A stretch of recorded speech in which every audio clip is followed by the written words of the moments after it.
Ano nga ba ang usong mga sakit ngayong inaasahan lalamig ang panahon dahil sa simoy ng Pasko? At may napapabalita ring walking pneumonia.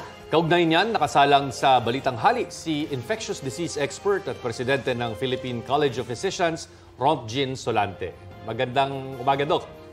Good morning, Doc. Hi. Good morning. Alright, una po sa lahat, ano po ba ang katangian nitong walking pneumonia? Bagamat wala pang outbreak nito sa bansa, yung sa DOH, dapat ba natin itong ikabahala? Well, unang-una, Maris, no, this is not something new. This is an old organism causing upper respiratory tract infection. Ibig sabihin, para din itong influenza-like illness ang nature ng sakit na to at common tumatama sa mga bata, no, yung mga edad na 5 years old and below. At yung mga sintomas nito ay kagaya din ng flu, kagaya ng ubo, lagnat, sore throat, at saka yung sipon-sipon. And usually, ang walking pneumonia, kaya nga tinatawag siyang walking pneumonia, you don't need to treat them, no? Ibig sabihin, kadalasan dito, they will recover, and after 7 or 10 days, they can go back to work, nawawala ang sintomas. And I think this is not something to be alarmed with. Ang importante lang siguro dito, we need to implement again, no, yung mga pagsusuot ng face mask sa mga matataong lugar.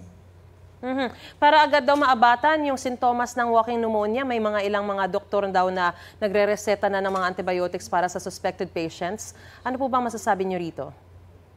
Ang masasabi ko lang dyan, pwede naman nilang gamutin dahil meron naman talagang gamot yan. Pero ang gamutan kasi niyan, doon natin ilalagay sa mga vulnerable population, kagaya ng may mga matatanda, no, at saka yung may mga edad na, which sometimes and rarely will lead to a more severe form of the walking pneumonia. But it rarely becomes severe. Kadalasan lang talaga nito is rest, no? Encourage natin sila pag-inom ng tubig, pagpapahinga, and kung may lagnat, kailangan lang gamutin yung lagnat. And importante talaga na para walang hawaan doon sa bahay at sa mga ibang workplace, magsuot pa rin ng mask kung may mga sintomas. Alright. Doc, mula sa usaping walking pneumonia, lipat tayo dito sa usaping COVID-19. Sa datos kasi ng DOH, nasa 1,300 ang bagong kaso ng COVID-19 noong isang linggo. Highest in 19 weeks daw, no? Ano kaya ang posibleng dahilan sa pagtaas nito at may nakikita ba kayong correlation dito sa pagtaas din nitong walking pneumonia cases? Well, maraming factors yan, Chino, no? Unang-una, nandito pa rin ang COVID sa atin at may mga bagong mga variants na sa tingin ko, these are the new variants of interest na nakikita din sa ibang bansa na nakitaan din ng pagkonting pagtaas ng mga kaso, no? And pangalawa, yung talagang pinaka-importante dito na bakit tumataas itong mga viral respiratory tract infections is talagang wala nang nagpe-face mask, wala nang social or physical distance, no? And maski may mga sintomas, pumapasok at pumupunta sa mga restaurant, sa mga mall, expected talaga yan, tumataas yung mga ganitong klaseng infection na nakakahawa through respiratory droplet, no?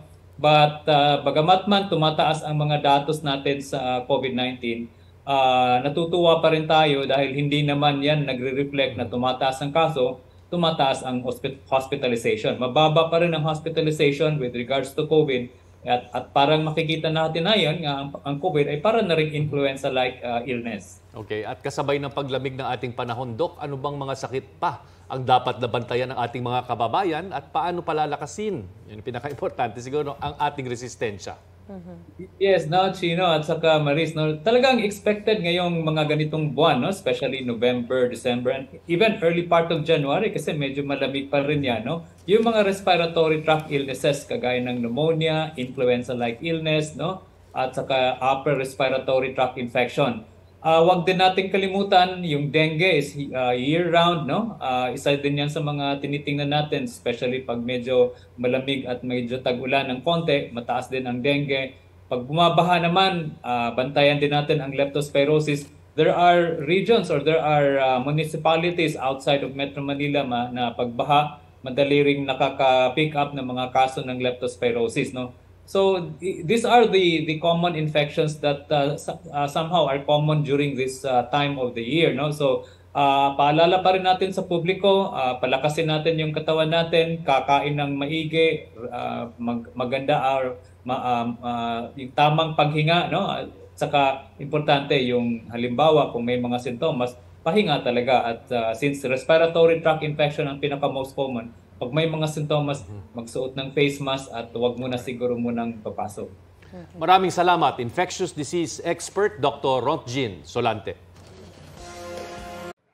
Mga kapuso, para sa mga maiinit na balita, mag-subscribe sa GMA Integrated News sa YouTube. Sa mga kapuso abroad, subaybayan niyo po kami sa GMA Pinoy TV at sa www.gmanews.tv.